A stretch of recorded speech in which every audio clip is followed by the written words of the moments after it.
تو اس میں بڑے ریلیکس اور بڑے ہی جو ہے وہ ایک جو ہے وہ یعنی جذبہ خیر سگالی اور بڑے خوشگوار ماحول میں جو ہے وہ یہ ساری باتیں ڈسکس ہوئی. تو رانا صاحب یہ کہا جا سکتا ہے کہ پیپلز پارٹی اور نون لیگ بھی ایک پیج پر ہے، ایک سیم پیج پر ہے؟ جی بالکل، وہ نہ صرف سیم پیج پہ ہیں بلکہ انہیں اس بات کا پورا ادراک ہے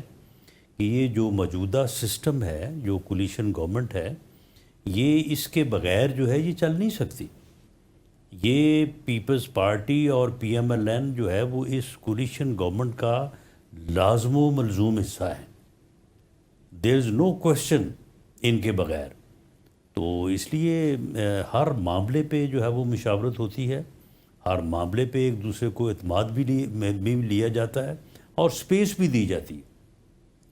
کیونکہ جب تک آپ سپیس نہ دیں تو اس وقت تک کوئی بھی پارٹنرشپ جو ہے یا جو ایک کولیشن ہے وہ نہیں چل سکتی. بٹ پیپلز پارٹی کے جو چند افراد ہیں اور جو سینئر ان کے لیڈرز ہیں وہ تو حکومتی جو اقدامات سے جو ایک بیگیج ایک پرہیپس نظر آتا ہے وہ تو اس کو اون کرنے کے لیے تیار نہیں ہے. اور وہ آج بھی جس طرح نوید قمر صاحب ہوں جو کہ قائمہ کمیٹی برائے خزانہ کی صدارت کرتے ہیں، وہ آج اجلاس کے دوران بھی انہوں نے کہا کہ حکومت کو اپنے آپ کو علیحدہ کر لینا چاہیے. جو چینی کی کاروبار سے کا معاملہ ہے پورا، وہ کہتے ہیں چینی کی کاروبار سے علیحدہ کر لیں. ملک میں اس وقت کافی وافر مقدار میں وہ کہہ رہے ہیں کہ چینی موجود ہے، امپورٹ کی ضرورت کیوں پڑ رہی ہے. سو اس قسم کے اقدامات کو پیپلز پارٹی تو بالکل آؤٹ رائٹلی ریجیکٹ کر رہی ہے اور حکومت پر ہی آپ کی یعنی کہ اس وقت پوزیشن پر سوال اٹھا رہے ہیں. معاملات کو بہتر انداز سے آگے بڑھانے کے لیے یہ چیزیں ضروری ہوتی ہیں،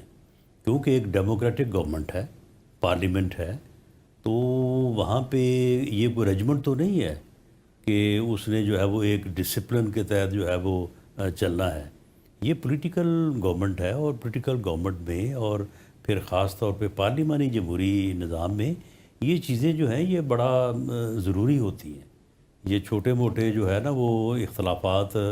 ہوتے رہنے چاہیے تاکہ کوئی بڑا اختلاف جو ہے وہ جنم نہ لے. نہ ہو. رائٹ. بٹ رانا صاحب پیپلز پارٹی تو کہتی ہے یہ آپ لوگ جو وزیر دفاع نے کہا کہ یہ ہائیبرڈ نظام ہے جو کہ کانسٹیٹیوشنلی تو فارملائز نہیں ہے، لیکن پیپلز پارٹی کہتی ہے ہم تو اس کو ہائیبرڈ نظام بالکل اپنے آپ کو دور رکھتے ہیں اور ہم تو مانتے بھی نہیں ہیں. دیکھیں جو وزیر دفاع نے بات کی ہے انہوں نے اپنا نقطہ نظر جو ہے وہ بیان کیا ہے، اور پیپلز پارٹی کے جو صاحبان ہیں ان کے اوپر وہ کمپلسری تو نہیں ہے، لازم تو نہیں ہے. وہ اس کے بارے میں اگر کوئی ادروائز خیال رکھتے ہیں یا ایون میں بھی اگر رکھتا ہوں تو میں اس کا اظہار کر سکتا ہوں. ڈیموکریٹک گورنمنٹ تو اسی چیز کا نام ہے نا.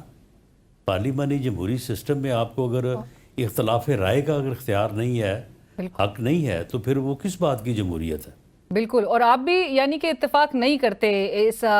کہ یہ کانسٹیٹیوشن میں یہ پروویژن نہیں ہے اس ہائیبرڈ نظام کی جس کی بات کر رہے ہیں وزیر دفاع بھی. جی میں خواجہ آصف صاحب کی جس سوچ کی بنیاد پہ انہوں نے کہا وہ میں اسے درست مانتا ہوں کہ خواجہ صاحب کا یہ بات کرنے کا مقصد یہ تھا کہ اس وقت پولیٹیکل لیڈرشپ اور عسکری لیڈرشپ جو ہے وہ ایک پیج پہ ہے. میں اس کو درست سمجھتا ہوں کہ یہ واقعی بات درست ہے کہ ایک پیج پہ ہیں اور ملک کو ان حالات میں جن حالات میں وہ تھا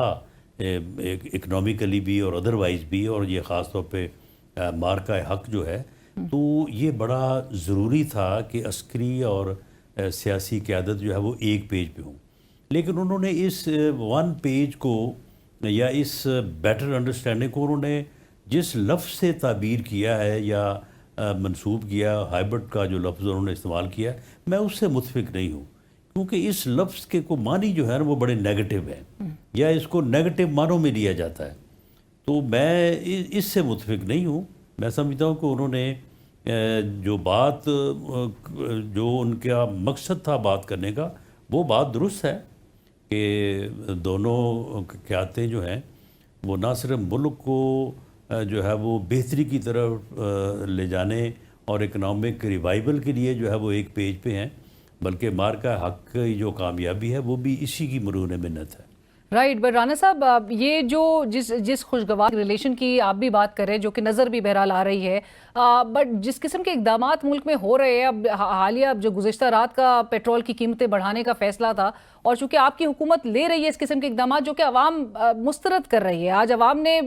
لوگوں سے جا کے پوچھیں تو لوگوں نے ریجیکٹ کیا ہے، ان کے لیے مہنگائی اس شدت سے بڑھ چکی ہے کہ گزارا کرنا مشکل ہو گیا ہے۔ آپ کی جماعت کے اندر سے بھی آوازیں آ رہی ہے، گزشتہ روز میں دیکھ رہی تھی خواجہ سعد رفیق صاحب بھی ٹویٹ کر کے وہ باقاعدہ طور پہ کہہ رہے ہیں کہ جی بجلی چوری کی روک تھام اور سستی بجلی کی فراہمی کیسے یقینی بنائی جائے، اور سارے جو کور ایشوز ہیں اس ملک کے، ریاستی ادارے آئین کی حدود میں کیسے رکھے جائے، اس قسم کے سوالات آپ کی جماعت کے اندر سے بھی آ رہے ہیں۔ اور رضا ربانی صاحب بھی آج کہہ رہے تھے کہ یہ جو اس وقت جو نیڈ آف دی آر ہے وہ ایک گرینڈ نیشنل انسٹیٹیوشنل ڈائیلاگ ہے، چارٹ آف ڈیموکریسی 2 کی طرف جایا جائے، اور یہ پولیٹیکل پولرائزیشن صرف ڈائیلاگ ہی توڑ سکتا ہے کیونکہ ڈیلیور کچھ ہو نہیں پا رہا۔ تو کیسے اس کا ماحول بنایا جائے گا رانا صاحب؟